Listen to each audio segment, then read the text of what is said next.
يذكر أن المنتخب المغربي يتصدر ترتيب المجموعة السادسة ب3 نقاط بعد فوزه على منتخب تنزانيا من 3-0، مقابل نقطة واحدة لكل من منتخبي الكونغو وزامبيا اللذين تعادلا 1-1.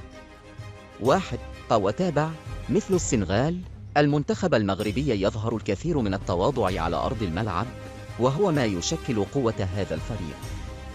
قال مدرب منتخب جمهورية الكونغو الديمقراطية لكرة القدم سيباستيان دي سابر إن المغرب نموذج يحتذى به في مجال تطوير كرة القدم.